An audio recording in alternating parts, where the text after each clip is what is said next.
agradecer, em nome da diretoria da DUMB, a presença de vocês nesse nosso colóquio sobre reforma da Previdência e FUNPRESP e temas correlatos. Na verdade, essa é a segunda, né, que essa nossa gestão faz, o segundo momento. Nós tivemos um no final do ano passado, novembro, se não me engano, para discutir esse tema, né? O nosso roteiro é relativamente simples. Já eu passo a palavra para o Dr. Leandro Madureira, que é advogado do escritório que presta consultoria aqui para a nossa categoria. O roteiro ele vai fazer uma apresentação e depois a gente abre para perguntas, dúvidas, esclarecimentos. Tá certo? Então, sem a gente perder muito tempo, passar a palavra ao Dr. Leandro, por favor. Boa tarde. Boa tarde. Todo mundo está aí? Todos vivos?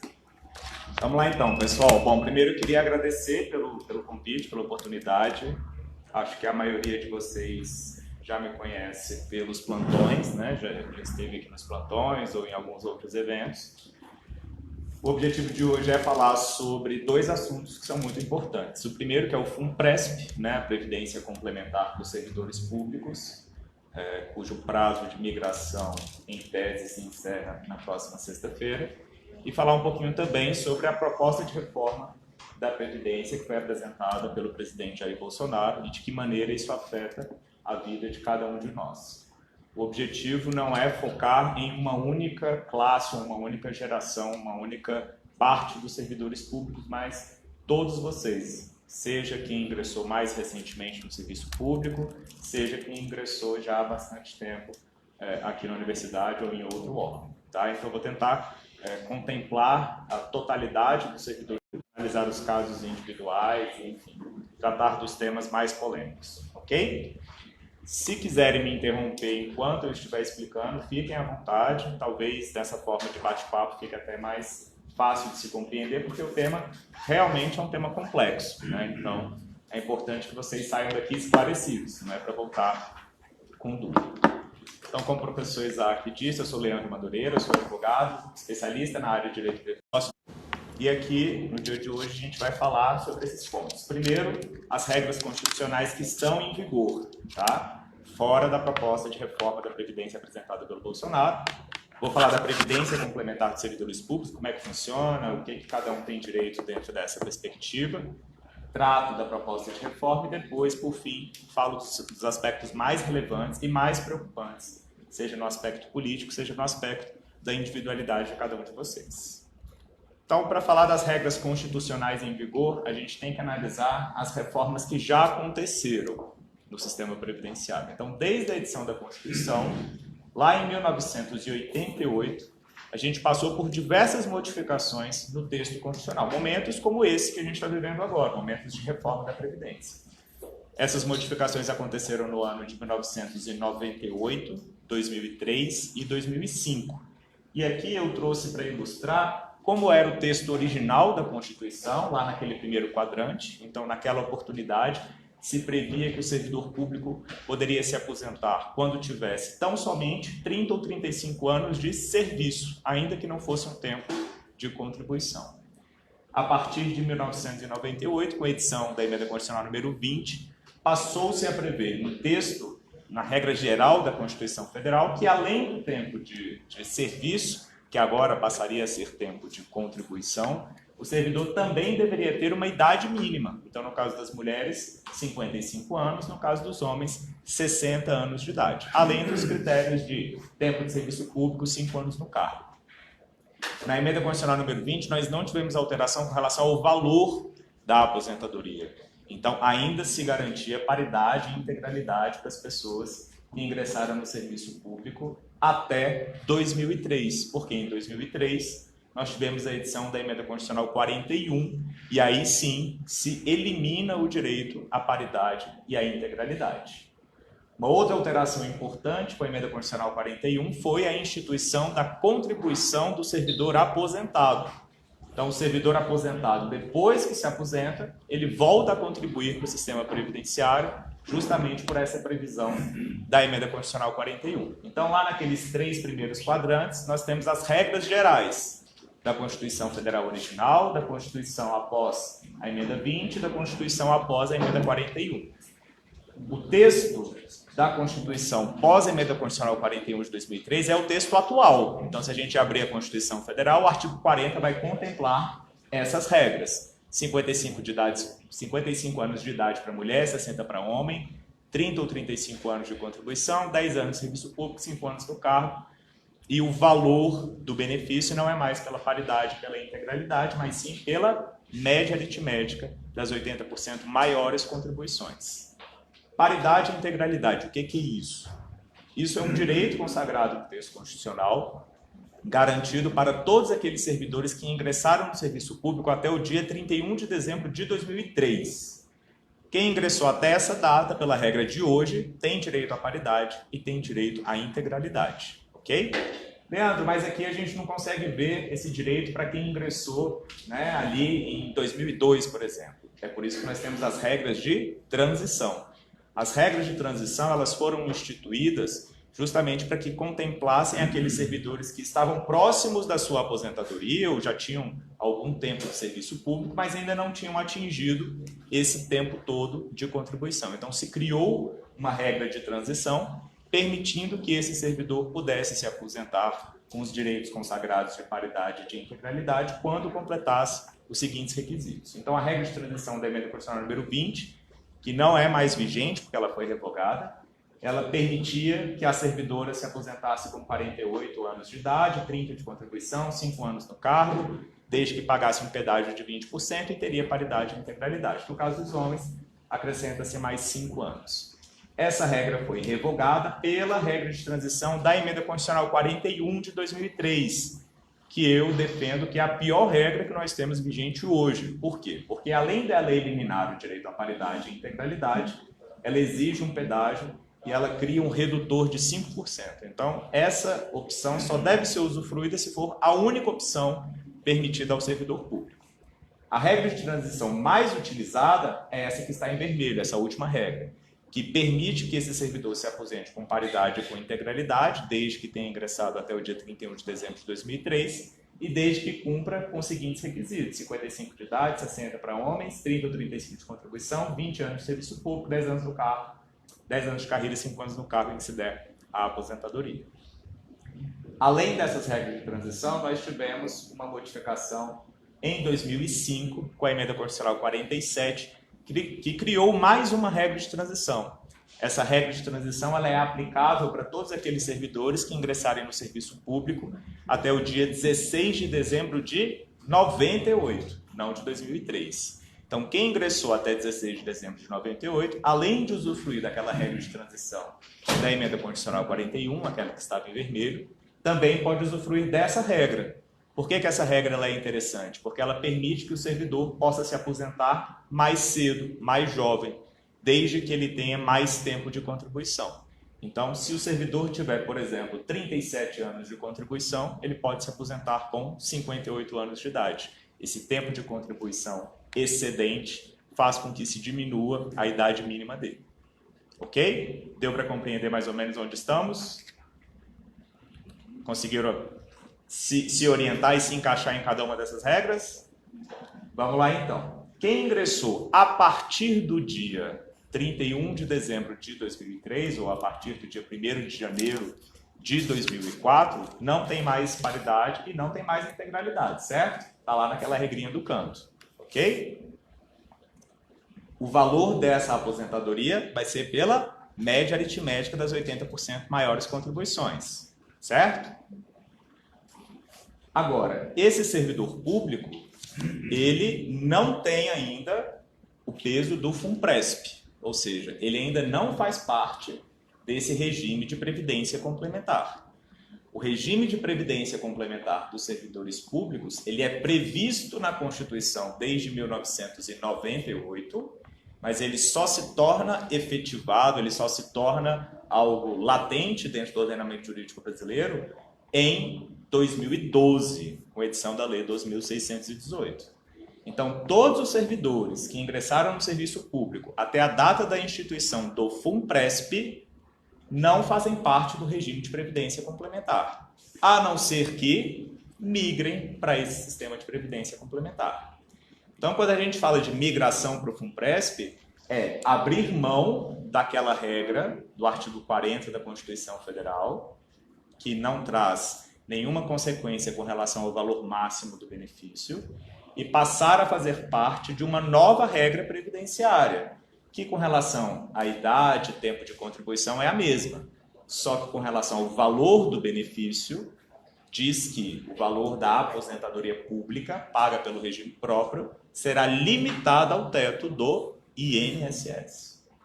Então, o servidor que ingressou em 2005 no serviço público, o valor da aposentadoria futura dele, pela regra de hoje, vai ser a média aritmética das 80% maiores contribuições, certo?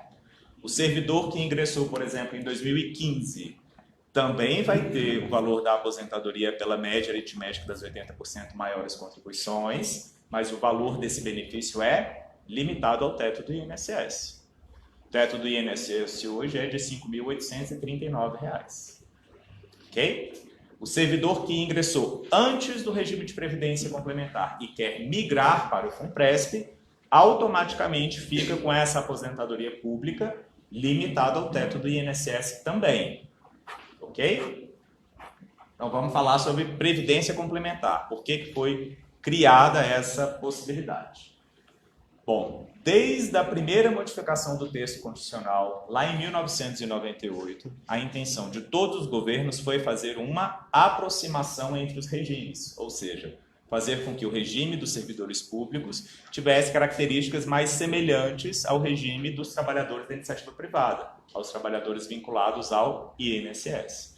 Então, se instituiu a regra do sistema ser contributivo, se instituiu a possibilidade de calcular o valor do benefício pela média aritmética, que era uma circunstância que até então não existia, e se criou a previdência complementar, trazendo a aplicação do mesmo teto previdenciário para essa classe de trabalhadores. Então, através dessa aproximação do regime próprio de previdência com o regime geral de previdência, o que nós observamos é que há um achatamento dessas aposentadorias públicas. Por quê? Porque a aposentadoria pública do INSS, ela é, em termos de valor, muito menor do que aquilo que historicamente se pagou para os servidores públicos. Significa que o servidor público ele é um privilegiado em relação aos trabalhadores da iniciativa privada? Não. Significa que a relação do servidor público com a União é uma relação estatutária, em que eu preciso ter as pessoas que prestam esse serviço público num nível mais avançado e tem que prestar um serviço de melhor qualidade, se em comparação, por exemplo, com um trabalhador que eu vou contratar na minha empresa. Então, é uma condição para que esse servidor possa se dedicar integralmente a esse serviço que se previa essa aposentadoria muito semelhante ao valor da sua remuneração. Então, não era um privilégio, não era uma divisão de classes que se criava entre servidores públicos e trabalhadores da iniciativa privada, mas uma forma de ter as pessoas com maior capacidade ou competência na realização dessas atividades. Bom, então, como eu disse, lá em 2012 nós tivemos essa possibilidade da instituição do sistema de previdência complementar, a despeito dessa previsão constitucional acontecer desde 1998. Foi no dia 4 de fevereiro de 2013 que se criou a entidade de previdência complementar, que é chamada de FUNPRESP. Então, quando a gente fala de FUNPRESP, nós estamos falando de uma entidade fechada de previdência complementar, que é responsável por fazer a gestão das contribuições do servidor público e da União, da patrocinadora. Essa entidade precisa fazer o investimento desses recursos, desse dinheiro, no mercado para que esse dinheiro tenha uma rentabilidade que no futuro vai gerar um benefício. Então, a natureza que o servidor tem, a natureza jurídica que o servidor cria com essa entidade é uma natureza jurídica privada. FUNPRESP não é ente público, é um ente privado. E ela oferece um plano de benefícios, um contrato, em que nesse contrato está prevista a concessão de um benefício futuro quando a pessoa se tornar elegível a esse benefício previdenciário. Eu sou obrigado a aderir ao FUNPRESP? Não. Ainda que eu migre para esse novo sistema de previdência complementar, eu posso não aderir para o FUNPRESP. Por quê?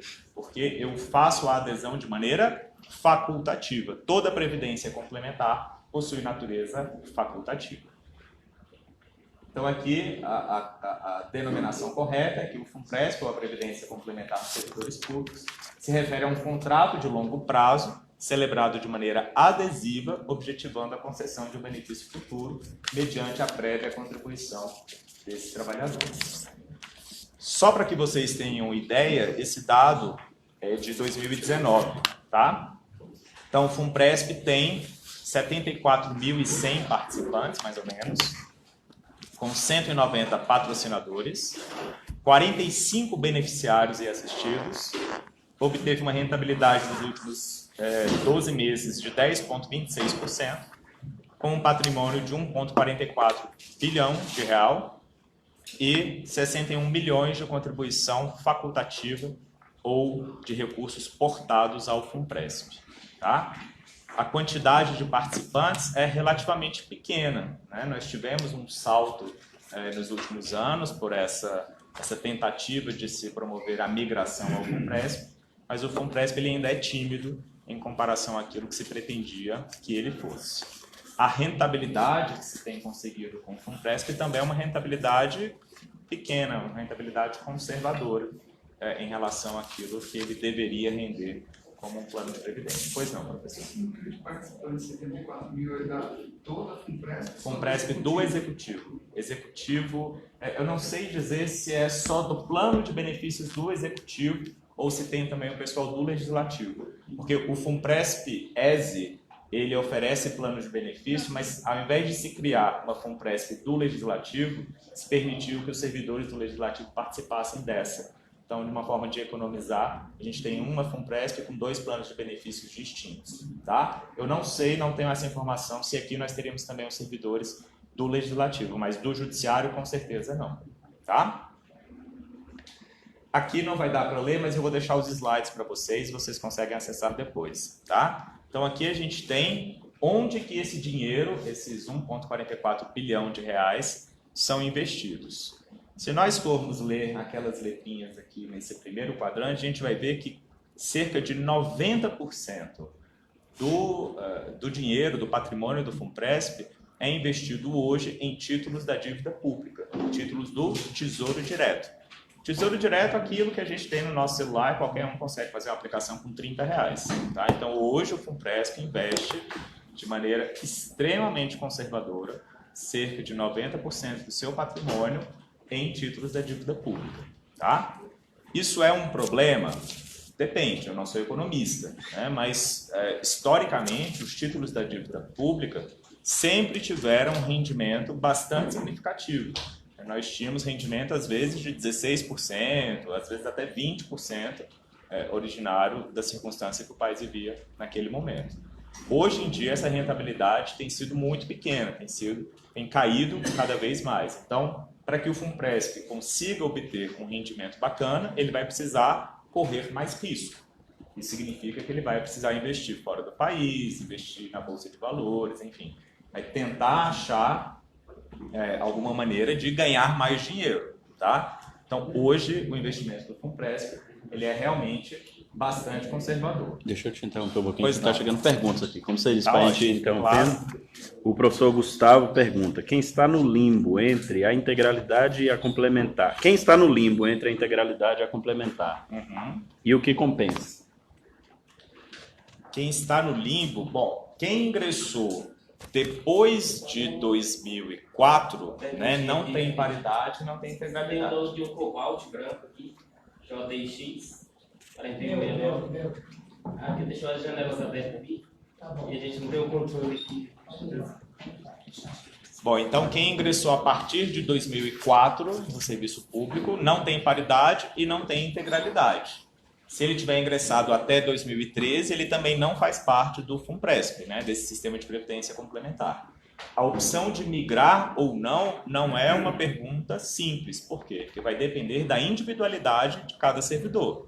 Se eu tiver, por exemplo, um servidor que tenha filhos menores, para essa pessoa, ela até pode migrar, mas eu vou chamar a atenção que, se acontecer algum evento precoce relacionado à morte ou invalidez, isso pode prejudicar a família no futuro.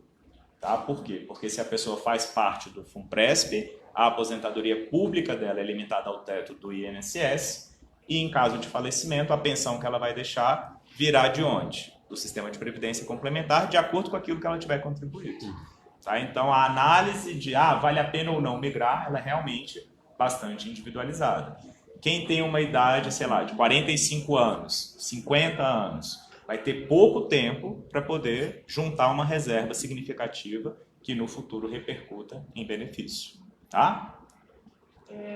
Nesse caso, uma coisa, voltando na verdade um pouquinho, você falou que é facultativo. Isso. Se o servidor migrar, mas não aderir ao FUNPRESP, significa que ele vai ter, então, a redução da contribuição que ele faz hoje para aquele máximo, então, teto também, que é no INSS, e pronto. É isso. Por exemplo, eu poderia fazer essa migração, optar por isso e pegar esse dinheiro que me sobra, digamos, dessa contribuição e investir por conta própria e não acreditar na FUNPRESP.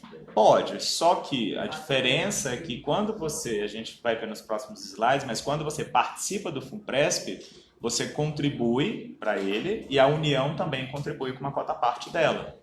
Tá? Então, de cara é como se você já ganhasse, com muitas aspas, 100%. Porque a cada R$1 que você tiver, a União põe R$1 também. Mas você falou, para quem está, digamos, 50 anos para cima, não é interessante. Então. Mas aí você vai ter que saber fazer investimento. Então, Tá. mas para quem, eu digo assim, você acabou de dizer que para quem tem 45, 50 anos, teria um tempo muito curto para, ou seja, a proporção que você vai colocar, por exemplo, na FUNPRESP, para quando chegar na hora da aposentadoria para retirar, você não teria, na verdade, um valor para chegar no valor de... O problema da migração é que você sai de uma conta de chegada, né, e vai para uma conta de partida.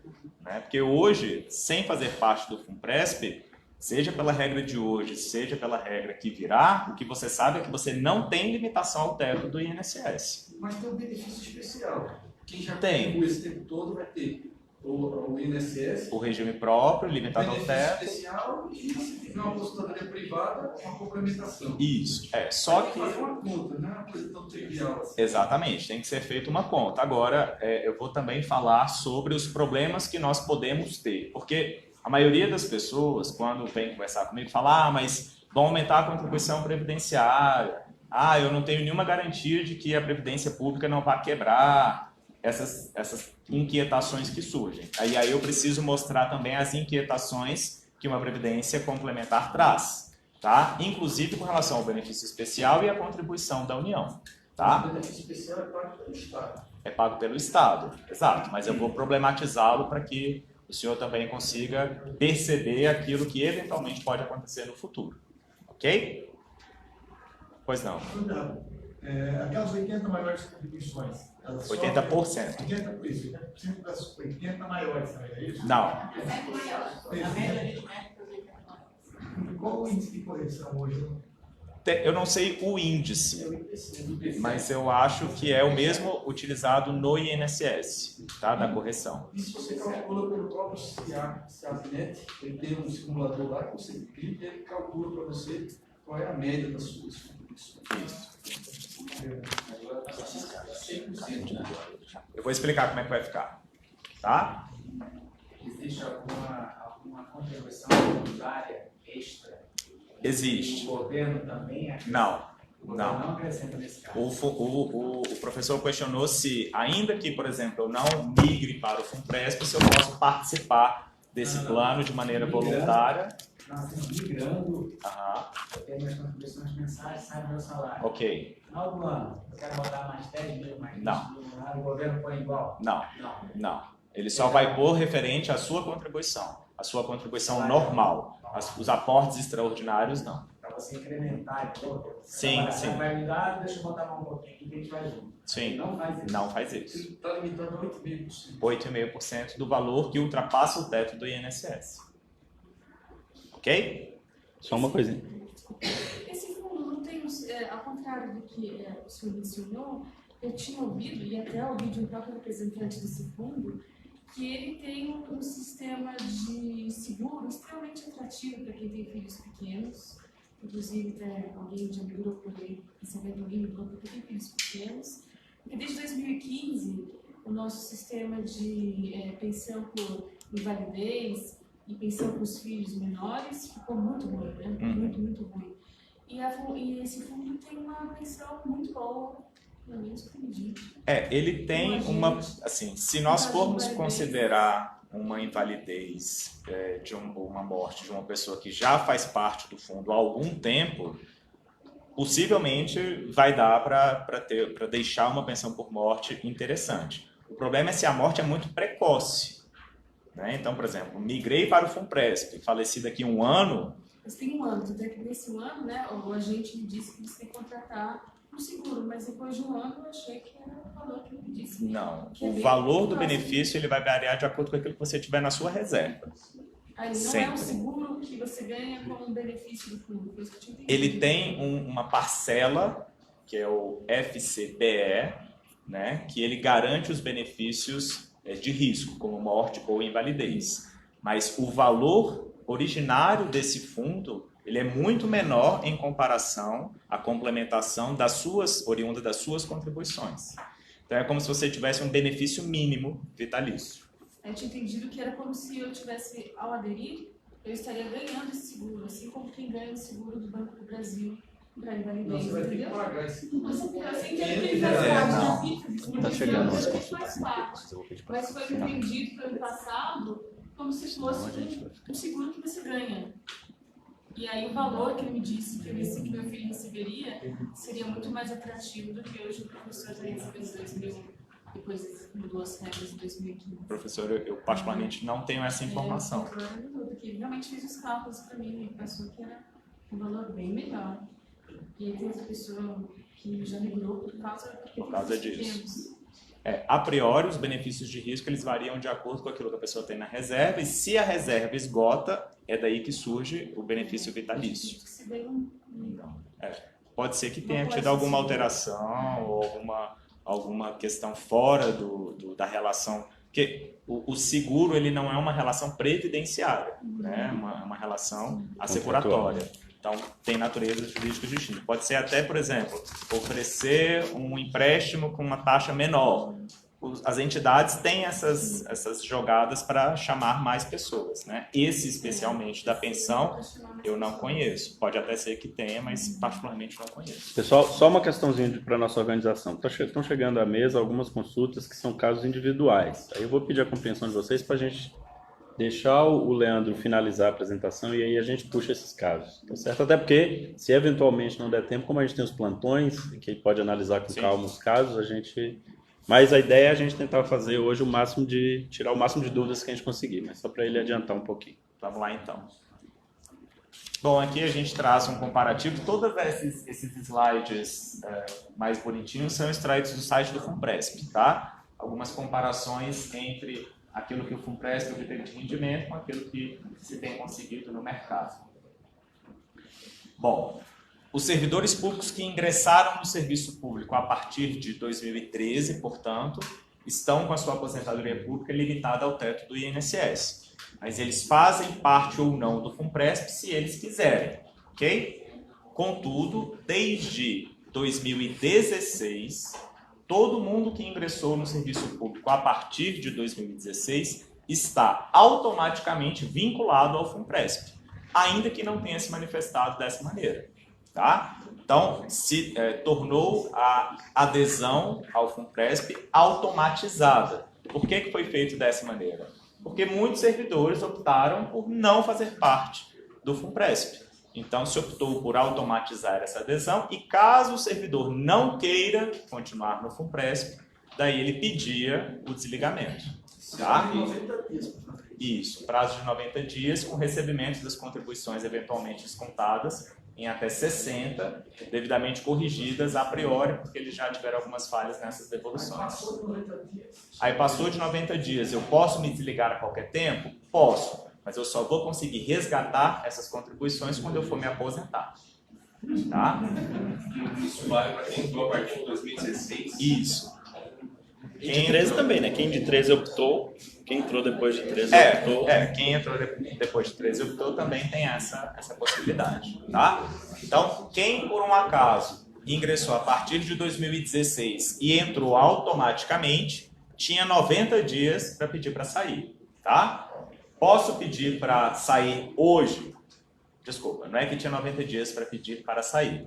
Ele, dentro desse pedido de desligamento feito em até 90 dias, ele poderia sair e obter a devolução das suas contribuições.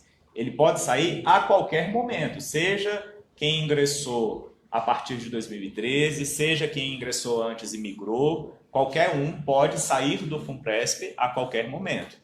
Agora, a devolução das contribuições ocorre só na data da aposentadoria, ok? Não é possível obter a devolução das contribuições sem que esse servidor se desligue ou se aposente do serviço público, ok?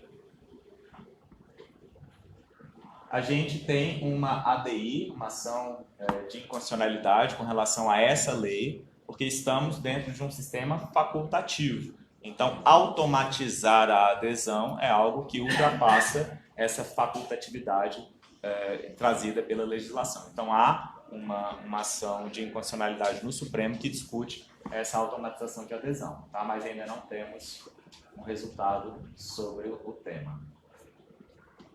Tá? Aqui, então, só para que vocês... Só um minutinho, professor. Para que vocês consigam visualizar como é a forma de contribuição para o FUNPRESP. Então, eu trouxe um exemplo de um servidor que ganha R$8.000. Ele vai contribuir com 11% sobre o teto do INSS, sobre R$ 5.839,45, e aquilo que ultrapassa o teto do INSS, que nesse exemplo foi de R$ 2.160, ele vai contribuir com alíquotas de 7,5%, 8% ou 8,5%. Tá? Então, ele contribui com esse 7,5%, 8% e 8,5% sobre aquilo que ultrapassa o teto do INSS. Ok? A União vai contribuir também, limitado a 8,5%, com esse mesmo percentual. Então, se o servidor contribui com 7,5%, a União contribui com 7,5%, 8%, 8,5%, 8,5%. Posso contribuir com mais do que isso, como o professor lá de trás questionou? Se eu quiser fazer aportes extraordinários, eu posso? Posso, só que a União vai contribuir somente até 8,5% daquilo que ultrapassar o teto. Olá, boa tarde. Dentro dessa sistemática. Como eu disse, o valor dessa complementação de aposentadoria, ela será absolutamente idêntica. O professor, fica à vontade, se quiser se sentar aqui. Ela vai variar de acordo com aquilo que eu tiver contribuído ao longo da minha vida. Tá? Então, se eu tiver uma contribuição bacana, feita por muito tempo, eu vou ter uma reserva, em tese, que caso os investimentos deem certo, né, claro, eu também vou ter uma reserva bacana e que vá me garantir uma complementação futura interessante. Qual que é o risco? O risco é de eu não juntar dinheiro suficiente enquanto eu estiver trabalhando, que vá dar conta da minha velhice, do meu momento de aposentadoria. Tá? Pode ser que eu esgote a minha reserva. Isso pode acontecer.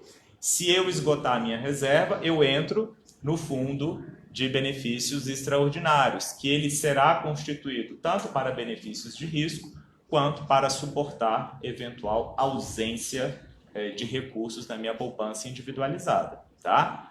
Porém, esse fundo ele recebe aportes de pouco mais de 20%. Então, ele não é um fundo gigantesco que vá dar conta de repercutir em benefício vitalício para todo servidor. Né? Até porque teremos servidores que viverão menos tempo, outros que não deixarão beneficiários. Então, a priori, o fundo ele é uma válvula de escape prevista dentro do texto, mas ele é extremamente reduzido para que dê conta de todo o serviço público federal. Tá? Então, se a dúvida do servidor migrar ou não para o FUNPRESP ter a sensação de que o fundo garante um benefício vitalício, isso não deve ser o principal motivador. Tá? Nós temos outras questões que devem ser analisadas prioritariamente sobre a migração. Então, nós temos aqui as possíveis vantagens e desvantagens de fazer parte dessa previdência complementar. Como vantagem, a primeira é ter a contribuição paritária da União, limitada a 8,5%. Então, professora, quando a senhora me questiona se eu posso migrar e não aderir, eu posso? Posso, mas daí eu não terei essa repercussão de contribuição paritária da União. Leandro, eu posso fazer parte de uma outra entidade de previdência complementar, do Banco do Brasil? Posso, mas a União só vai contribuir se você participar do FUNPRESP. Se você faz parte da Caixa Econômica do Itaú, não importa. A União só vai contribuir com 8,5%, até 8,5%, se você estiver na Previdência Complementar do servidor público. Ok?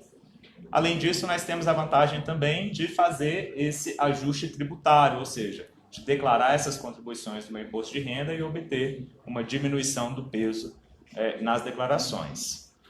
Também há a previsão dessa contratação de seguro por invalidez ou morte, mas dentro desse plano, dentro desse fundo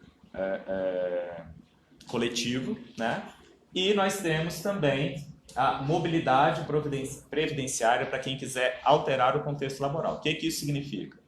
Nós temos aqui na universidade diversos professores que não desejam permanecer no serviço público, né? A despeito da grande maioria, em tese, querer fazer carreira e se aposentar no serviço público, nós temos uma outra quantidade de servidor que quer ir para o exterior, né? Inclusive rompendo seu vínculo laboral com a universidade, ou quer voltar para a iniciativa privada, ou enfim, tem uma outra perspectiva de vida, quer se aposentar super cedo, com aportes no sistema financeiro. Então, para essas pessoas que não desejam permanecer no serviço público, migrar para o FUNPRESP pode ser uma excelente opção.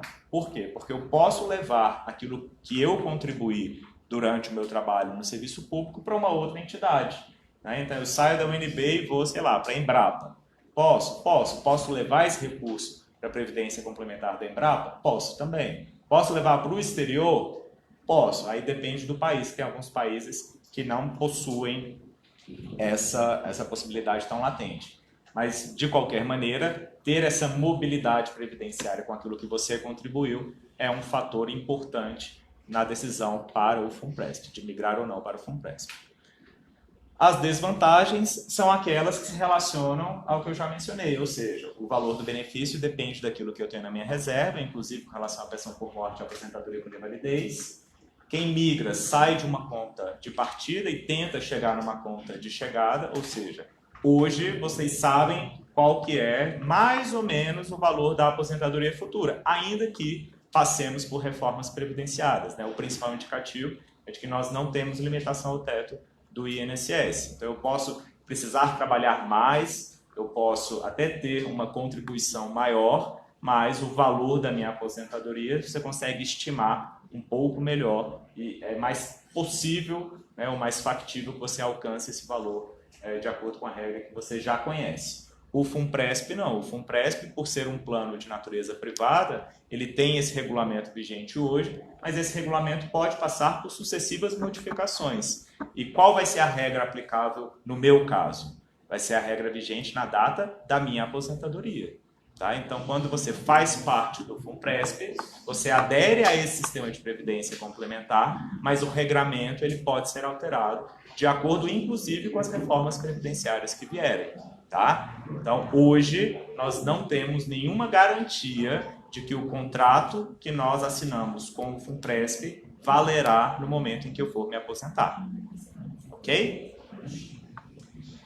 Então, aqui, a terceira desvantagem seria justamente o contexto jurisprudencial, aquilo que o Poder Judiciário tem enfrentado quando analisa a previdência complementar. Primeiro aspecto, eu não aplico o Código de Defesa do Consumidor. Tá? Isso já foi sedimentado. A despeito de haver uma relação de consumo, porque eu estou comprando um produto previdenciário, o STJ entende que não se aplica o Código de Defesa do Consumidor quando falamos de benefício de previdência complementar. Tá? Isso já foi pacificado. Como eu disse, o contrato vigente na data da aposentadoria e não um contrato que eu aderi, o contrato que eu firmei aqui em 2019. Então, esse contrato ele realmente pode passar por modificações e isso prejudicar a minha expectativa de direito lá na frente, mas eu só tenho direito adquirido quando eu realmente completo os requisitos para minha aposentadoria e, claro, aquilo que eventualmente pode acontecer com a má gestão dos recursos. Eu posso não ter um rendimento bacana nessa entidade fechada de previdência complementar. O FUNPRESP ele tinha a expectativa de ser o maior fundo de pensão da América Latina, né, mas ele ainda não conseguiu chegar nesse momento. Então, em comparação aos grandes investidores do mercado, né, se eu comparo o FUNPRESP a um XP, o FUNPRESP é pequenininho em comparação àquilo que a XP Investimentos contempla dentro do mercado. Então, ele ainda está no momento de crescimento, né? Ele até pode chegar em um boom maior de retorno e de patrimônio, mas por enquanto ele ainda é peixe pequeno. As reformas causaram uma certa desconfiança, né? As reformas tendem a precarizar ainda mais essa relação. Eu vou falar sobre elas, tá? E, por fim, o valor das contribuições é pequeno para a formação de reserva. Todo servidor público que está em dúvida em relação a migrar ou não para o FUNPRESP fala, Leandro, mas vão aumentar a alíquota de contribuição. É verdade, vão aumentar a alíquota de contribuição. Só que se você não contribui para o FUNPRESP de maneira realmente engajada, você não vai ter uma reserva. Então, não adianta você falar, mas eu vou contribuir aqui com 8,5% para o resto da minha vida e espero que lá na frente eu tenha uma aposentadoria muito boa. Você deve ter uma aposentadoria média de 70%, 75% do valor da sua remuneração média. Tá? Agora, se você não fizer contribuições realmente significativas, inclusive com aportes extraordinários, né, e acompanhando esses investimentos ao longo da vida, de fato, você vai ter o padrão. Né? Então, a despeito do temor que todos os servidores apresentam sobre a possibilidade do aumento da alíquota de contribuição, infelizmente no FUNPRESP as pessoas também precisarão engajar-se de maneira contributiva, tá? Porque 8,5% é pouco. Mas em relação a essa dobra que dá, 8,5 vira 17. Mas vai ver em 17, porque parece ter taxa de carregamento de administração e ficar nos 40%. Exatamente. Toda entidade fechada de previdência complementar tem taxa de administração. A do FUNPRESP eu não sei dizer qual que é atualmente, tá? Mas não era a maior taxa do mercado, não era a menor também. Tá? Mas, de toda maneira, tem esse deságio pela própria administração do fundo. Pelo site, não tem uma taxa de administração, tem taxa de carregamento. Taxa de carregamento? Pelo site ele fala isso. Professor, eu não sei como é que funciona no FUNPRESP, tá? Porque a taxa de carregamento, na verdade, ela, em tese, é o valor que você paga sobre aquilo que você ganha. Isso nos planos abertos, né, nas entidades abertas. No FUNPRESP eu confesso que eu não sei, mas eu posso me certificar e passo uma informação melhor depois. Ok? Bom, então, sobre previdência complementar dos servidores públicos, deu para compreender? Foi? Então, agora eu vou falar sobre a reforma. Pois não, professor, desculpe, se eu tinha pedido a palavra e eu não dei. Só uma dúvida. Quem já está contribuindo 11%, não tem fundo de garantia, não tem carteira assinada, e alguns vão ter legalidade, qualidade, e outros não. Isso mudou.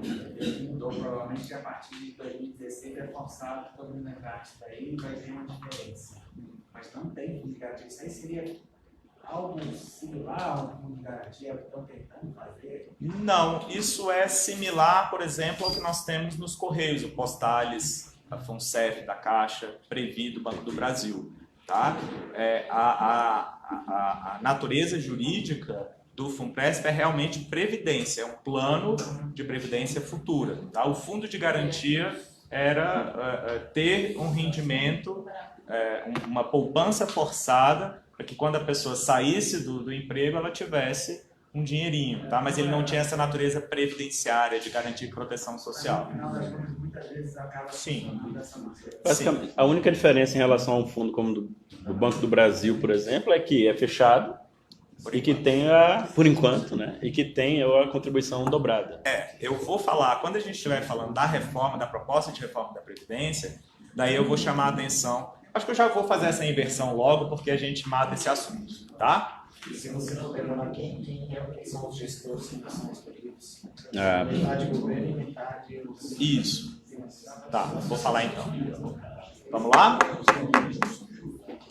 Bom, então, o FUNPRESP, ele é, como eu disse, uma entidade fechada de previdência complementar e ele é gerido por uma diretoria executiva, um conselho deliberativo e um conselho fiscal. A composição dessa diretoria e desses conselhos, ela é paritária, ou seja, nós temos representantes dos servidores públicos e representantes da patrocinadora.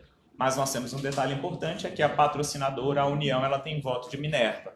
Então, se chegarmos em um contrassenso ou em uma questão que não foi sedimentada pelo Conselho, é a União que dá a palavra, tá? Outro detalhe importante também é que o FUNPRESP ele pode fazer investimentos fora do país. Então, a despeito de já ter ouvido algumas pessoas falando, mas é importante para o crescimento, né, da nação ter um fundo grande que faça esses investimentos aqui no Brasil, ele também pode fazer investimentos fora do Brasil. Por exemplo, se nós formos analisar o sistema de previdência do Chile, cerca de 43% dos investimentos feitos pelas caixas, né, de previdência do Chile são fora do país. Tá? Então, não tem essa exclusividade de investimentos aqui no país.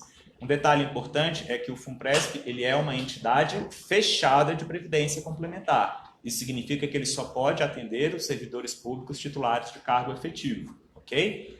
E isso significa também que ele não possui finalidade lucrativa, tá? Agora, no texto, na proposta de reforma da Previdência apresentada pelo Bolsonaro, está expresso que a Previdência Complementar do Servidor Público poderá ser gerenciada por entidades abertas de previdência. Então, eu posso ter, por exemplo, o Banco do Brasil, a Caixa Econômica, dentro dos seus produtos financeiros, oferecendo um plano de previdência para o servidor público enquanto entidade aberta. E o problema é que a entidade aberta tem finalidade lucrativa. Tá? Então, além das taxas de administração ou de carregamento, pode ser que nós tenhamos também que lidar com o lucro do sistema financeiro dentro desse plano. Outro detalhe que é importante, né, e aqui eu esqueci de falar, o valor das contribuições ele é pequeno para a formação de reservas. Por quê? Porque possivelmente nós teremos um achatamento das remunerações dos servidores. Nós não estamos num momento de expansão de reajuste para servidor público, ok? Mas o teto do INSS, ele sofre reajustes anuais, ok? Significa que eu vou contribuir para a formação da minha previdência pública com 12%, porque também vai ter uma alteração de alíquota, com 12% sobre o teto e 8,5% sobre aquilo que ultrapassa o teto.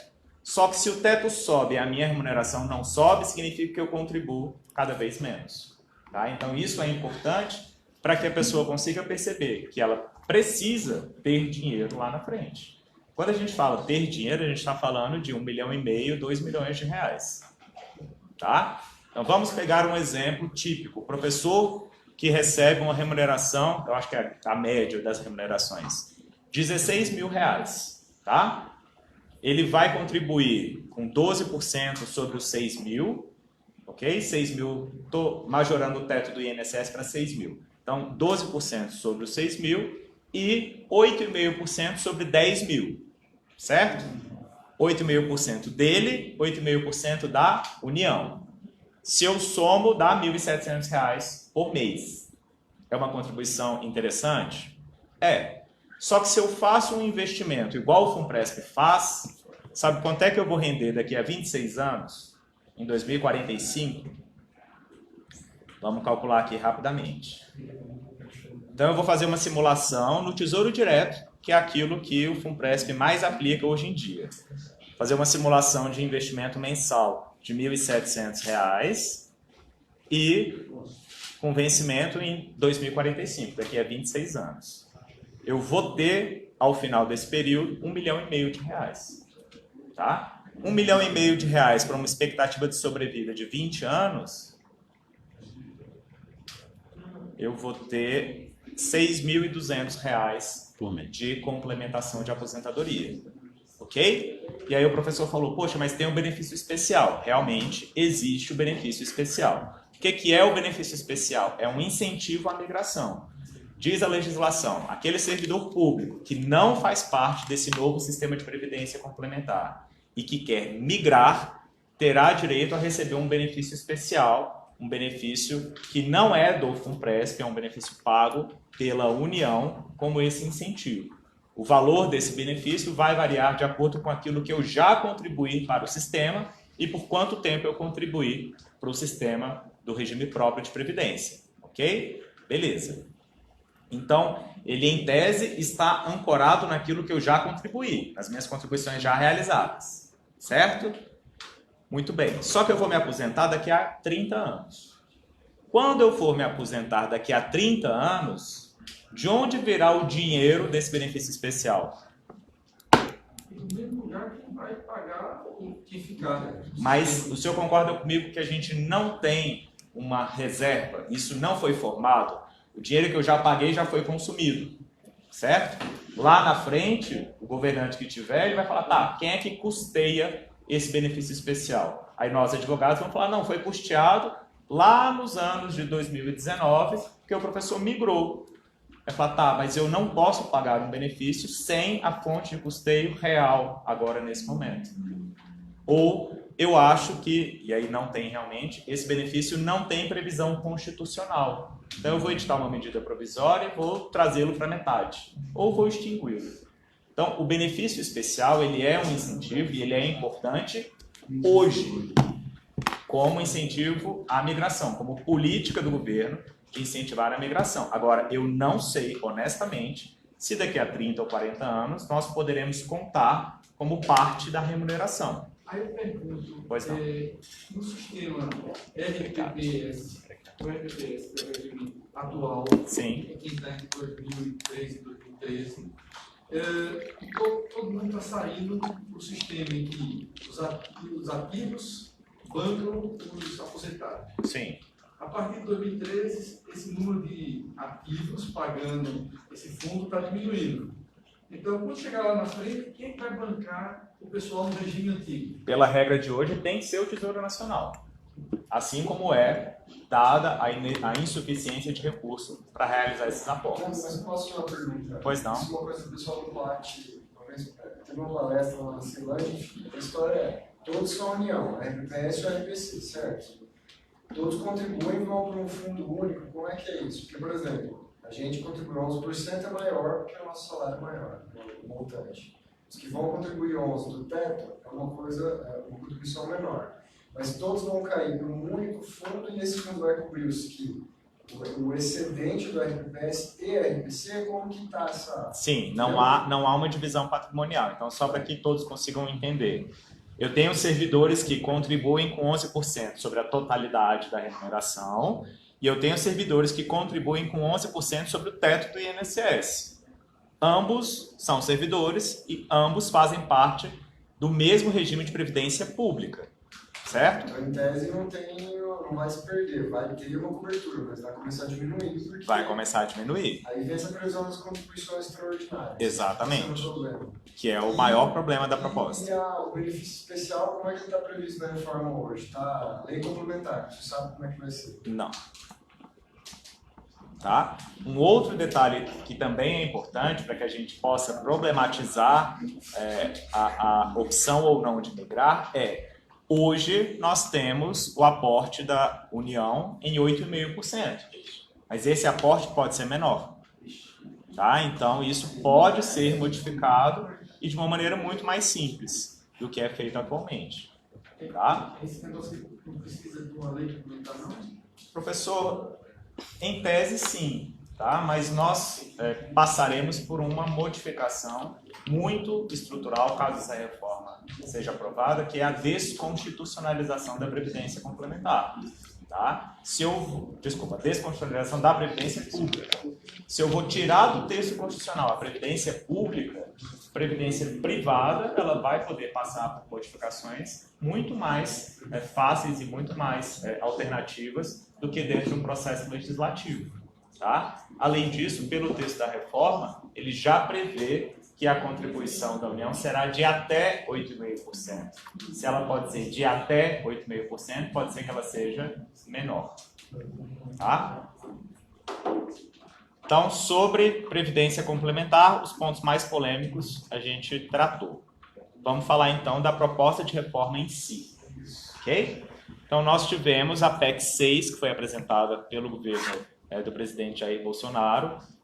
Já havia vazado um texto antes dessa apresentação, e quando o texto vazou, todo mundo ficou desesperado, mas não ficou tão desesperado assim, porque o texto que vazou inicialmente era muito próximo daquilo que o Michel Temer tinha apresentado enquanto ele era presidente. Tá? Só que nós tivemos o texto oficial apresentado com a PEC 6, e aí sim nós temos motivos para ficar desesperados. Por quê? O governo ele trouxe 3 possibilidades de regras, tá? Primeiro, as regras de transição. Segundo, as regras transitórias. E terceiro, as regras que só Deus sabe. Tá? Por que nós temos essa terceira modalidade? É porque ele diz que o sistema de previdência pública será retirado da Constituição e uma lei complementar futura é que trará esse regramento.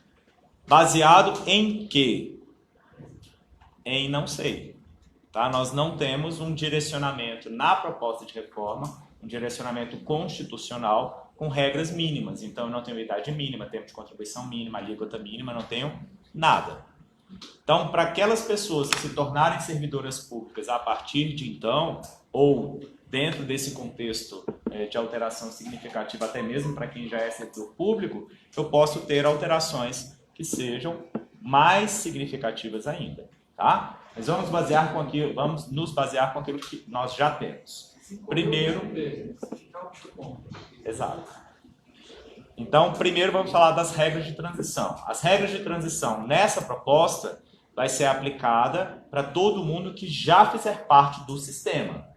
Ok? Então, quem tiver ingressado até a data de promulgação da PEC 6, de acordo com esse texto, porque ele certamente vai passar por modificações, vai poder se aposentar quando tiver, no caso das mulheres, 30 anos de contribuição, 56 anos de idade progressiva, 20 anos de serviço público, 5 anos no cargo em que se der a aposentadoria, e desde que essa servidora atinja o somatório 86 progressivo.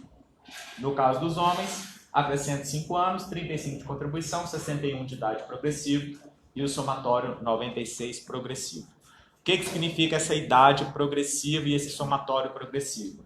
Significa que essas idades serão alteradas com o passar dos anos. Então, é 56 e 61 em 2019. Ok? É 86 e 96 em 2019. Certo? O valor desse benefício ele vai ser calculado também pela média. Tá? A média que nós temos hoje é a média das 80% maiores contribuições. Ok? Corrigidas. Corrigidas. Agora não fala em correção. Tem que ter correção, professora, senão vai ficar zero. Da PEC, não fala em correção. Mas é humanamente impossível que daqui a 40 anos a gente não tenha correção. Tá? Mas aqui não está escrito. então, o valor do benefício pela PEC 6 vai ser de que maneira? Eu vou pegar todas as minhas contribuições e não somente as 80% maiores. Eu vou pegar, então, a totalidade das minhas contribuições, a 100% das minhas contribuições e vou chegar a um resultado médio. Ok? Como é que eu chego nesse resultado médio? Eu somo tudo, devidamente corrigido, e divido pelo número de contribuições que eu tenho. Então, se eu tenho 10 contribuições, somo, sei lá, 10 mil reais e divido por 10 contribuições. Certo? Sobre esse valor médio, eu vou aplicar um percentual, que vai variar de acordo com o tempo de contribuição que eu tiver. Se eu tiver 20 anos de contribuição, eu vou aplicar 60%. Para cada ano de contribuição que eu tiver além de 20, eu acrescento 2%. Ok? Então, vamos imaginar que a mulher se aposente com 30 anos de contribuição, certo? Então, sobre os 20 anos eu aplico 60, além dos 20 ela tem 10. 10 vezes 2 dá 20, ela vai ter uma aplicação de uma média de 80%. No caso dos homens que se aposentem com 35, 90%. Significa que, para que eu atinja os 100% da totalidade das minhas médias, eu preciso ter 40 anos de contribuição, obrigatoriamente. 70 anos de idade. Oi? 70 anos de idade. Para quem começou com 30. Ô, Leandro, desculpa, Pois você não. falar o que porque justamente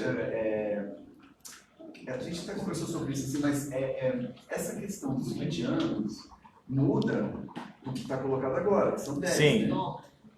E aí, não tem transição nisso, não. Não, tem, Não. É isso, é 10 ou 20, né? É É isso mesmo. isso então. mesmo. E... Caramba. Enfim.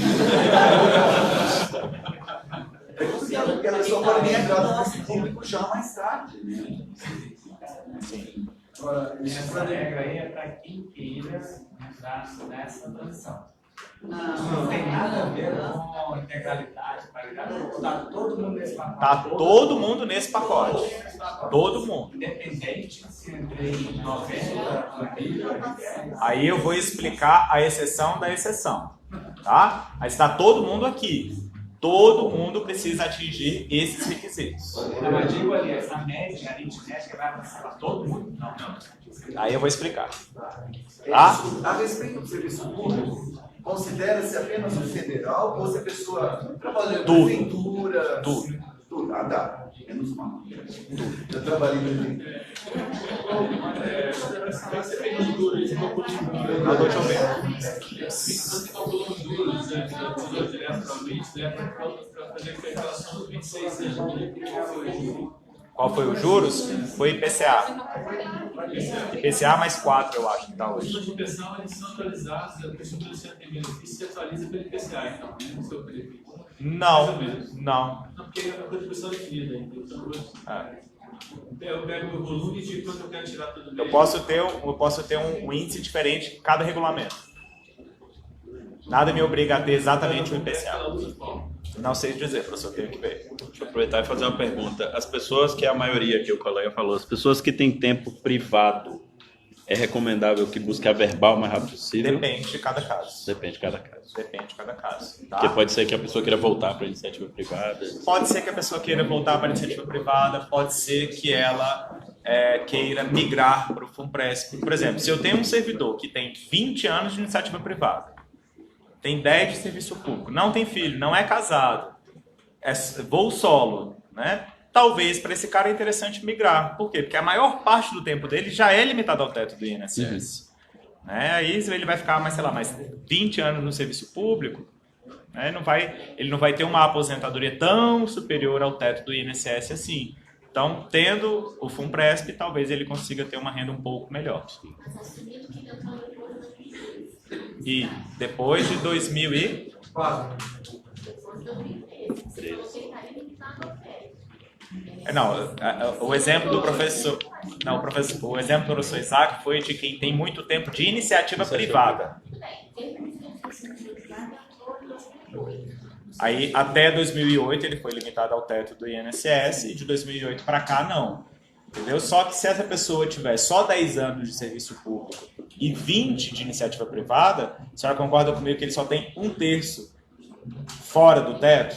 Entendeu? E aí a pessoa quer se aposentar logo, né? Aí tem que analisar individualmente. Mas só para... Porque o questionamento principal foi: quem tem tempo de iniciativa privada deve averbar logo? Depende. Pode ser interessante, pode ser que não traga nenhum resultado efetivo. Posso desaverbar. Pode. É isso. Essa questão do serviço público... Essa transição aí se aplica a todos os casos. Todos os casos. Aí eu vou especificar os casos de quem tem paridade e integralidade. E de quem faz parte do FUNPRESP. Tá? Mas aí é no slide seguinte. É só essa questão do tempo do serviço público. Se houver quebra, também pode se considerar? Pode. Não é necessariamente... Não, é o que... Não é ininterrupto. Ok, obrigado. Ok? Podemos? Então, idade progressiva e somatório progressivo. Essa idade passará em 2022 para 57 das mulheres e 62 dos homens. E esse somatório começa a subir a partir do ano que vem. Então, já a partir do ano que vem, ele vai subindo até atingir o somatório 100-105. O que é esse somatório? Somar idade e tempo de contribuição. Tá? Então, eu posso ter atingido todos os requisitos e não ter atingido o somatório. Se eu não tiver atingido o somatório, eu posso me aposentar? Não. Tenho que atingir todos os requisitos ao mesmo momento. Ok? Como é que eu vou descobrir qual que é a minha idade mínima e como é que eu vou descobrir o meu somatório, já que eles são variáveis? Eu vou fazer a seguinte simulação. Vou olhar para mim hoje. Hoje eu tenho 10 anos de serviço público. Faltam, em tese, 25, certo? Daqui a 25 anos eu vou ter qual idade? Sei lá, 58. Terei atingido a idade mínima? Não. Preciso atingir? Preciso. Vou trabalhar até, já cumpri o tempo de contribuição, vou trabalhar até atingir essa idade mínima.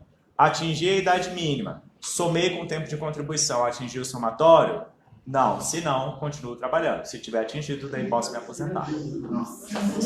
105 menos 58. Um caso hipotético muito ruim, atingiu 75 anos e não deu o limite de sono. Professor, eu nem coloquei o cálculo da aposentadoria compulsória para ninguém ficar muito desesperado. Porque é um cálculo muito ruim. Aí fica proporcional. Fica proporcional. Tá? Mas é um valor muito ruim. Você está falando agora, desaverbar significa que eu posso continuar trabalhando mais. Não, significa que você vai lá no RH e fala, eu quero tirar o meu tempo de contribuição que eu já averbei aqui de outros entes ou do serviço da iniciativa privada. Se quiser voltar para a iniciativa. Se você quiser voltar para a iniciativa privada ou se você quiser aumentar a sua média, aí vai depender de cada caso. O senhor averbou tempo fora da universidade aqui? Averbou quanto tempo? Há uns 10 anos. A priori não teria que desaverbar, mas enfim, a gente pode conversar depois individualmente. 20? É bastante tempo. Pois é. Depende, professora, depende. Porque aí vai depender daquilo que a senhora quer na sua vida. Né? A priori pode ser mais interessante ter 2 aposentadorias. Tá? Porque senão o valor da sua aposentadoria aqui vai cair muito. Tá? Então talvez seja mais interessante ter 2 aposentadorias proporcionais do que uma aposentadoria cheia. Tá? Vamos lá? Bom, o valor desses 60% mais 2, então eu já tinha mencionado, precisa ter 40 anos de contribuição. E aqui, se o servidor tiver 35 anos, vai se aposentar com 90% e a mulher com 80%. E aí nós temos um outro detalhe. A proposta de reforma apresentada pelo Bolsonaro, ela não traz uma regra, uma nova regra, tá? Eu vou explicar como se fosse uma nova regra para facilitar a compreensão de vocês, ok? Então, o servidor público que tiver ingressado no serviço público até o dia 31 de dezembro de 2003, ele tem direito à paridade e integralidade? Tem, desde que complete 30 ou 35 anos de contribuição, 62 no caso das mulheres, 65 no caso dos homens, 20 anos de serviço público, 5 anos no cargo em que se der a aposentadoria. Certo? Então, ainda há previsão de paridade e de integralidade, mas eu preciso cumprir essa idade mínima de 62 ou de 65, além dos demais requisitos. Não é necessário cumprir o somatório nesse caso. Não precisa. Tá? Agora, se eu ingressei até o dia 31 de dezembro de 2003 e não quero ficar até os 65, posso me aposentar antes? Posso, desde que eu cumpra com aqueles outros requisitos. E o valor da minha aposentadoria vai ser pela média de 60% mais 2%. Ok? Então, a despeito de haver garantia de paridade e de integralidade para quem ingressou até 31 de dezembro de 2003, eu obrigatoriamente preciso cumprir esses requisitos. Quem ingressou nas demais datas, ou seja, de janeiro de 2004 a 4 de fevereiro de 2013 e de 4 de fevereiro de 2013 em diante, está em qual regra? Regra de cálculo de 60% mais 2%. Qual que vai ser a diferença entre quem ingressou antes do FUNPRESP e depois do FUNPRESP? A limitação ao teto do INSS. Certo? Então, recapitulando. A regra é essa. 30 ou 35 de contribuição, 56 ou 61 de idade progressivo, 20 anos de serviço público, 5 anos no cargo e o somatório 86 96 progressivo. Certo? Quem ingressou até 31 de dezembro de 2003 vai ter que cumprir 62 no caso das mulheres, 65 no caso dos homens e não precisa cumprir o somatório, ok? Quem ingressou de janeiro de 2004 a 4 de fevereiro de 2013, qual regra? Essa daqui. Essa pessoa vai ter o benefício calculado de que maneira? 60% mais 2. Tenho limitação ao teto? Não.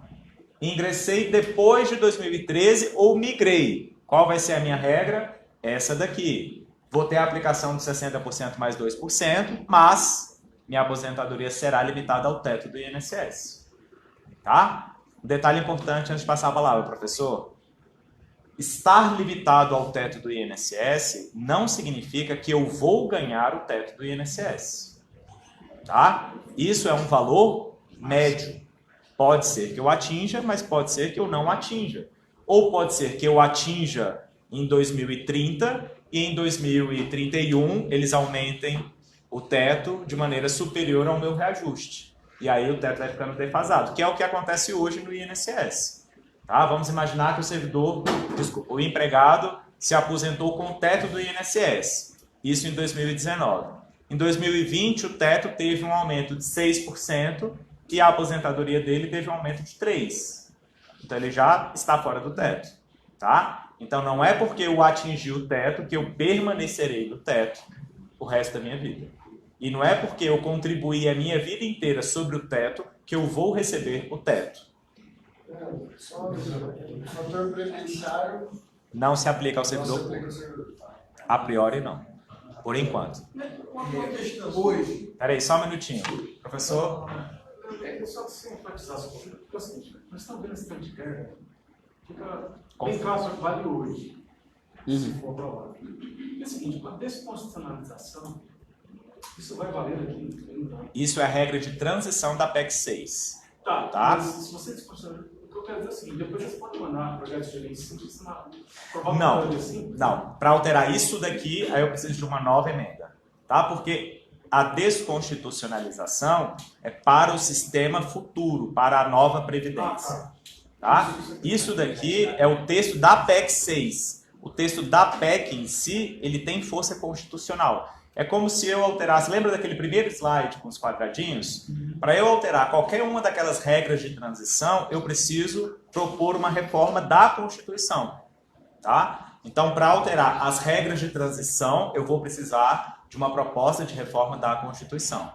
Tá? A desconstitucionalização vai influenciar de maneira ainda mais significativa em outros aspectos. Por exemplo, a gente pode ter a criação de um sistema de capitalização. Tá? Ou outras regras que surgirem. Você acabou de sugerir que quem se aposenta por teto no regime geral, não obrigatoriamente continua ganhando. Isso. Hoje, o índice de reajuste da aposentadoria e do teto do INSS são diferentes? São. No IPCA e o outro? Não sei, mas é diferente. Sempre foi. Sempre foi. E na PEC também existe a proposta de desvincular esses valores de reajuste desses índices. Sim. O salário mínimo também. Sim. Que é a mais forte de tudo, né? Uma pergunta. Pode ficar naquilo dos 20 anos naquele valor. O cidadão em 2004 e 2013, ele se aposenta pelo RPPS. Ele atingiu lá, na hora que calculou, 70% do salário final dele, 70% do salário. Tá. Então, esse valor vai se achatar também com o tempo, né? Pela regra de hoje, não. Mas só se houver paridade. Não. Quem ingressou? Então vamos pegar o exemplo típico pela regra de hoje. Tá? Então eu tenho um servidor que ingressou em 2005 e se aposentou agora em 2019. Está aposentado pela média aritmética. Tá? Ele tem paridade? Não. Significa que se eu aumentar a remuneração dos trabalhadores que estão em atividade, ele não vai ter aumento. Certo? Quando é que ele vai ter aumento? Sempre que eu tiver o aumento do benefício do INSS. Só que o benefício do INSS ele aumenta anualmente. Tá? Ele tem um reajuste anual. Daí eu vou aplicar o mesmo índice e na mesma data para quem se aposentar dentro dessa terceira geração, né? Que é o que o ProIFIS chama. Esse aumento também incide no RPPS quem ficar... Sim, quem está aposentado pela média tem esse aumento anual. Tá? Que às vezes, a depender da carreira, vale mais a pena do que a paridade. Sobre o valor total. Uma dúvida só, você já notou essa questão da média aritmética da contribuição. Contribuição não é salário, não é provento, é o quê? O que é isso? Ele chama, é porque o seu salário é o seu salário de contribuição. Né? É a base de referência de onde incide a sua contribuição. Só que eu não vou te pagar o seu salário, eu vou te pagar aquilo que você contribuiu, a referência daquilo que você contribuiu. Como eu vou fazer a correção dessas contribuições, você não vai receber exatamente o seu salário. Então não é a média dos seus salários, é a média das suas contribuições. Aí porém, quem está aqui há muito mais tempo, precisar, por exemplo, talvez não seja o caso, mas entrei na década de 90 e o vencimento básico era uma coisa ridícula, tinha um monte de penduricado, muito penduricado. O que é contribuição? Remuneração, tudo. Soma o salário, vencimento básico, RT, excetuando-se as parcelas alimentares, né, o eventual auxílio alimentação, abono de permanência certamente não, mas insalubridade, esses penduricários ficam fora. Mas o grosso da remuneração é o vencimento e RT. Tá? Podemos? Vamos só aproveitar então só. Eu lembrei antes de 98. Então eu completaria aos 60 anos, exatamente 35 anos. Eu bateria certinho. E agora... Teria que ficar até os 65. Caso a reforma passe, antes disso. Vamos pensar nisso. 65 e aí eu teria 40. Mas eu não preciso de 40. Não. 65. Isso.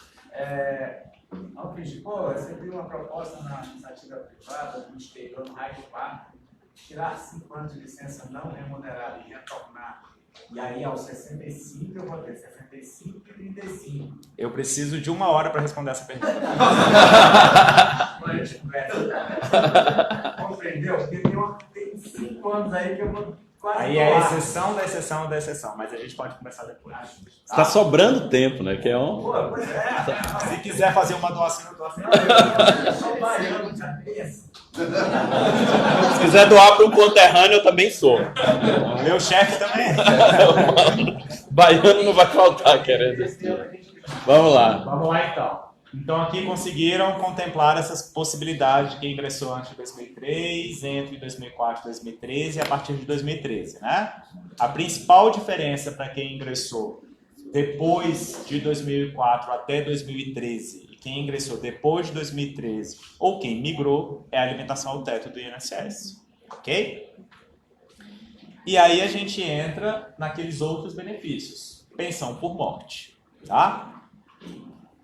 Essa regra de transição da pensão por morte, ela é válida exclusivamente para quem não faz parte do regime de previdência complementar ou para quem não migrou. Ok? Como é que vai ser o benefício de pensão por morte instituído por esse servidor? Eu vou calcular uma cota familiar de 50% mais 10% por cada beneficiário. Então, deixei um cônjuge, cota familiar de 60%, 50% da cota, mais 10% por um beneficiário. Se tiver filho, um filho, mais 10%. Se eu tiver 10 filhos, fica limitado a 100%. Não adianta ter muito filho. Tá? E vai incidir essa cota familiar sobre qual valor? Depende. Se o servidor estiver aposentado na data do falecimento, eu vou aplicar o teto do INSS mais 70% do que ultrapassar o teto do INSS, que é a regra de hoje. Tá? Quem falecer antes da reforma, aplica o teto do INSS mais 70% daquilo que ultrapassar o teto do INSS. A diferença é que, pela proposta de reforma, além de eu ter esse cálculo, eu vou aplicar a cota familiar. Ok? Quem estiver ativo ou não aposentado, que é o termo mais adequado, eu vou aplicar essa cota familiar sobre o quê? Sobre o valor hipotético da minha aposentadoria por incapacidade permanente. E aí vou aplicar o teto do INSS mais 70% do teto do INSS. Por que eu vou calcular esse valor hipotético da aposentadoria por incapacidade permanente? Porque esse servidor pode estar na regra que não tem paridade, não tem integralidade, então eu calculo aquilo que ele teria direito se fosse aposentado por incapacidade permanente. Tá? E aí aplico o teto mais 70% do que ultrapassar o teto.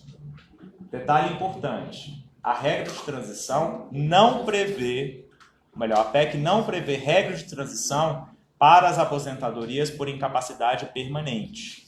Então, aquela aposentadoria por doença grave, contagiosa ou incurável deixa de existir para todos.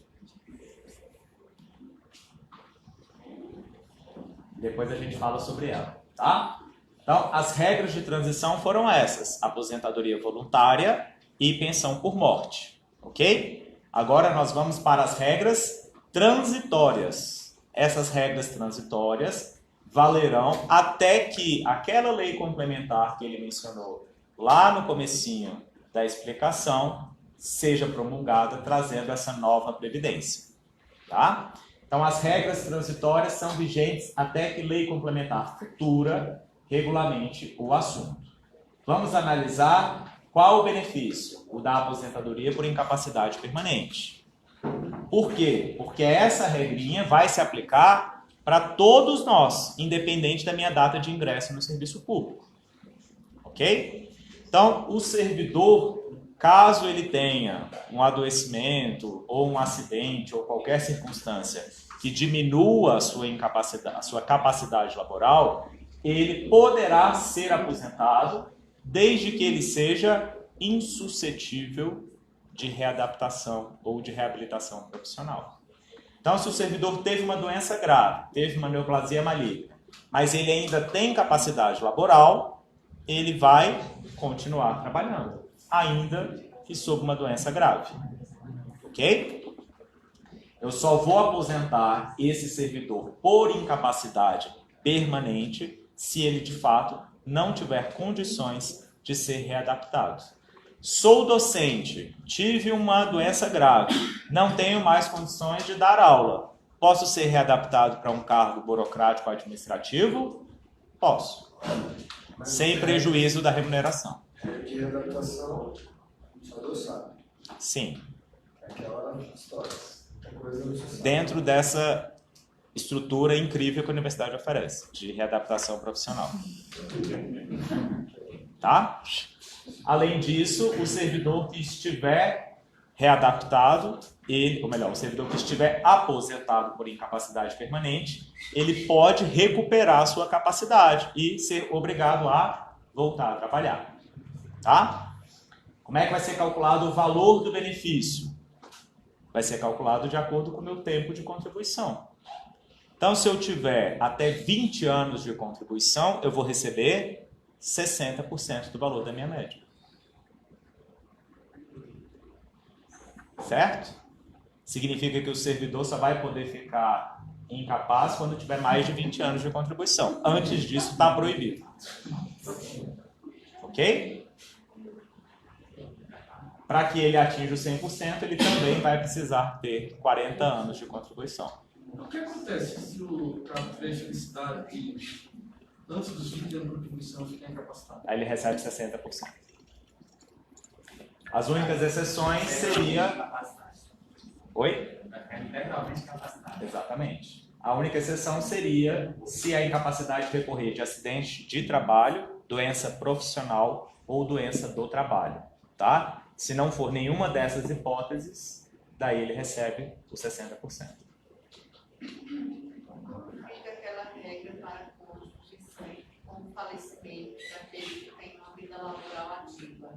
Porque lembra que há poucos anos, acho que uns 25 anos, acho que foi na era Temer, né, que foi promulgada uma lei que limitava, né, o acesso à pensão por morte em função da idade, sobretudo da mulher. Essa regra ela ainda é vigente, né? Uma ela lei... está prevista nessa da reforma, porque servidores são pessoas que se casam, né? Sim. Constituem família. Ela continua prevista, não houve modificação. Tá? Eu vou falar especificamente dessa regra, mas o valor da pensão por morte, ou melhor, a durabilidade da pensão por morte, varia de acordo com a idade do cônjuge sobrevivente. Só para resumir, a pensão por morte só é vitalícia se o cônjuge sobrevivente tiver 44 anos ou mais. Quem tiver menos do que 44 anos vai receber a pensão por morte temporariamente, até ela ser extinta. Tá? Então, só quem tiver 44 anos ou mais. Tanto para cônjuges homens ou mulheres, ou cônjuges em relacionamentos com o cônjuge do mesmo sexo. Então, casais homossexuais também entram nessa regra de pensão por morte. Tá? Dentro das regras transitórias, então, nós falamos da aposentadoria por incapacidade permanente, que atinge todo mundo. Tá? E temos também uma regra de aposentadoria voluntária dentro dessa regra. Aqui, esse servidor vai poder se aposentar quando tiver 25 anos de contribuição, seja homem ou seja mulher, 62 de idade ou 65 para homens, 10 anos de serviço público, 5 anos no cargo em que se der a aposentadoria. Eu vou aplicar a forma de cálculo de 60% mais 2%. Agora, essa aposentadoria ela é limitada ao teto do INSS, tá? Obrigatoriamente. Então, o servidor que já faça parte do serviço público e que queira se aposentar por essa regra, não vai poder, porque ela tem a limitação ao teto do INSS, a não ser que ele migre. Ok? Se ele se aposentar com 25 anos de contribuição, ele vai ter uma média de 70% sobre o teto do INSS. Isso aí vale para as pessoas que estão de 2013 para cá. Isso. 2013 para cá. Isso, ou que tendo ingressado antes migraram. Tá? Na pensão por morte, nós também temos uma regra transitória, e essa regra vai ser aplicada também para quem faz parte do sistema de previdência complementar, seja originariamente, seja pela migração. O valor da pensão por morte também vai ter aquela cota familiar de 50% mais 10% para cada dependente. Se o servidor estiver aposentado, eu vou calcular limitado ao teto do INSS, mas de acordo com aquilo que a pessoa recebe de aposentadoria. Se o servidor não estiver aposentado, daí eu vou calcular a aposentadoria por incapacidade permanente hipotética e vou aplicar a cota familiar. Agora, aqui é importante. Vamos imaginar que eu tenho um servidor que tem 10 anos de contribuição, certo? Ou seja, ele não tem mais do que 20, tem 10 anos. Se ele falece em atividade, eu vou calcular primeiro qual seria o valor da aposentadoria por incapacidade permanente. Então, eu vou aplicar 60% sobre o valor das médias contributivas. Achei o valor da aposentadoria por incapacidade permanente. E sobre esse valor, eu vou aplicar a cota familiar de 50 mais 10. Então, é 60% de 60%. Ok? Ou seja, qual que é a dica? Não morre. Não dependa do fundo. Então morre antes da... Ou morre agora ou não morre mais.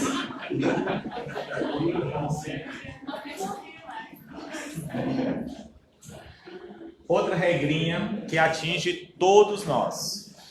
Acumulação de benefícios. Tá? Só vai poder acumular benefícios quem já está acumulando benefícios. Por quê? Veda-se a percepção simultânea de aposentadoria, seja do regime próprio, seja aposentadoria militar, seja do INSS, com uma aposentadoria que seja decorrente de cargo, emprego ou função pública, com remuneração de cargo, emprego ou função pública. Então, por exemplo, sou aposentado da Universidade de Brasília e ingressei na Embrapa. Posso acumular remuneração com a aposentadoria? Não. Nem governador, nem professor, por exemplo, ou prefeito. Não. Então, se o cara se aposentar, ele não pode voltar a trabalhar novamente. Na administração pública, não.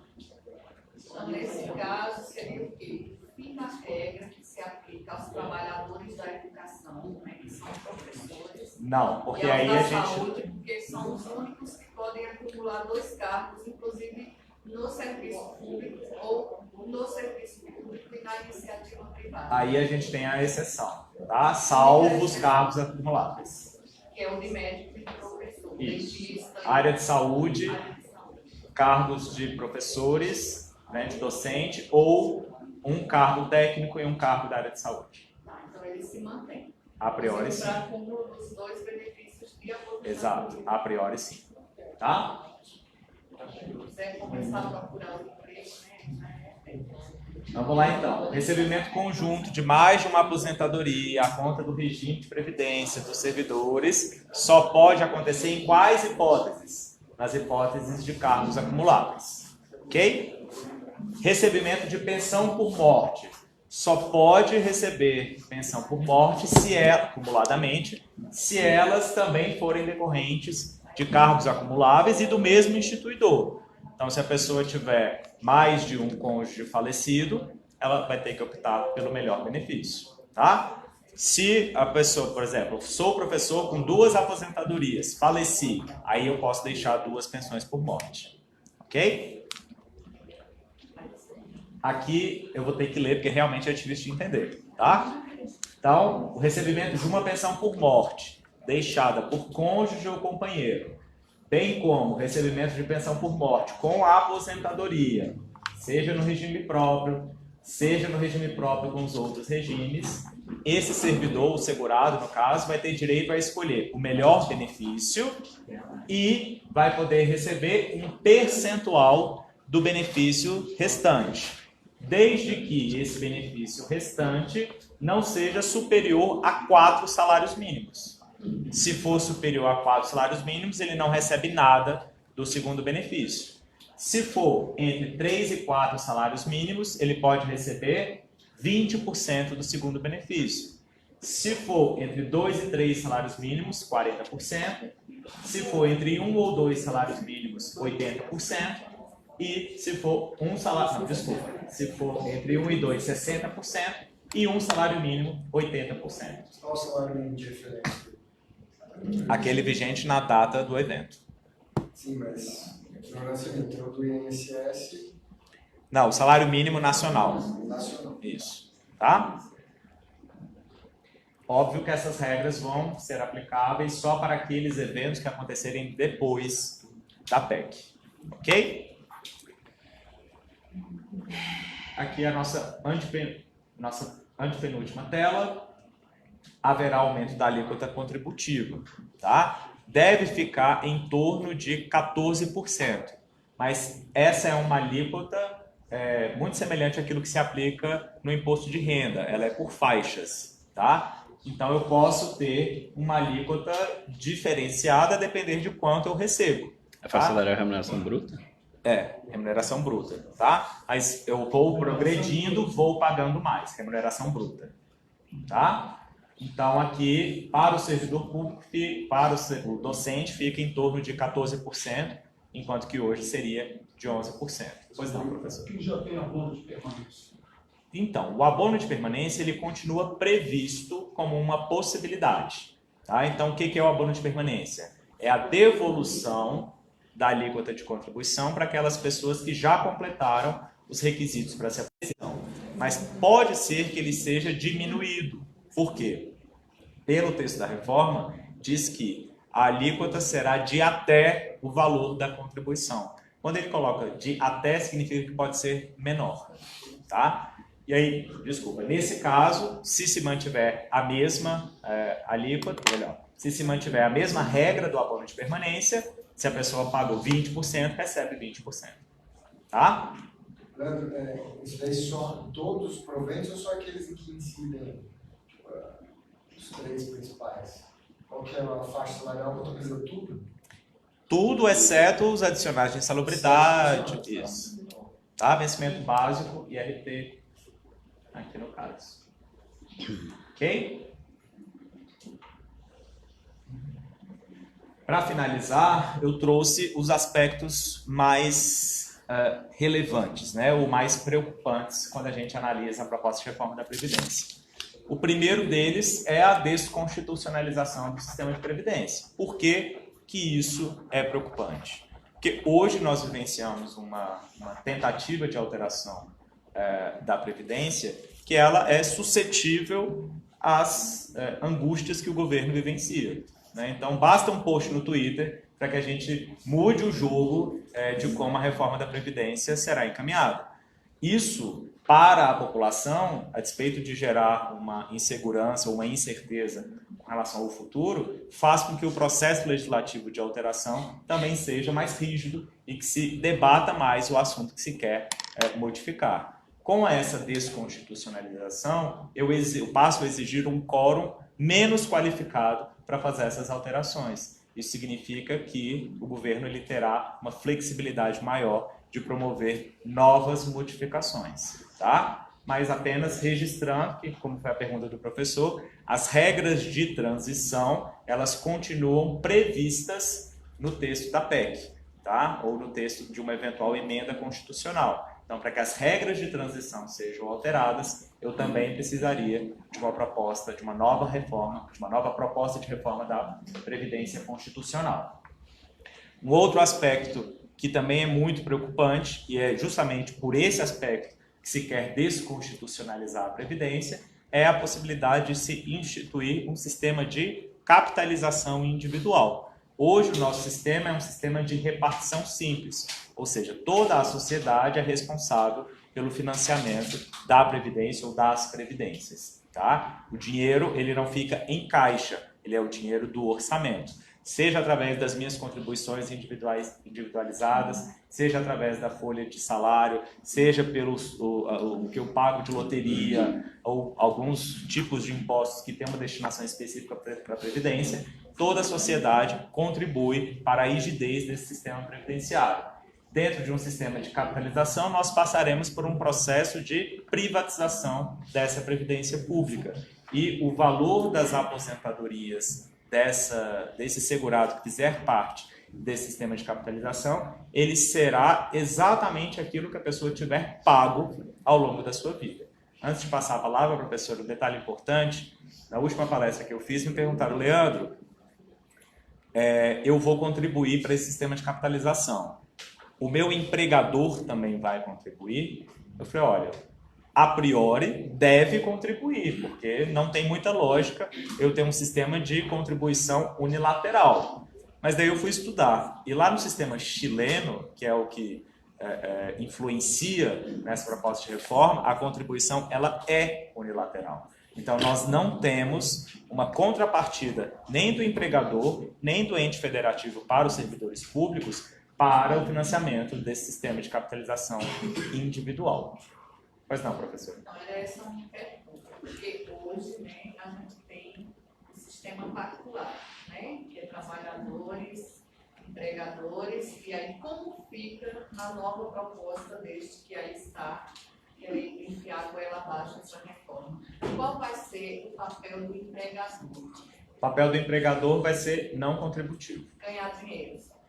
Mas isso é do setor público e privado? Ambos. Ambos. Existir qualquer obrigação do patronato em relação à garantia. Isso não está expresso no texto, tá? Não está lá dizendo não teremos contribuição, mas como a gente se baseia no modelo chileno, e o modelo chileno não traz a contribuição, é um caminho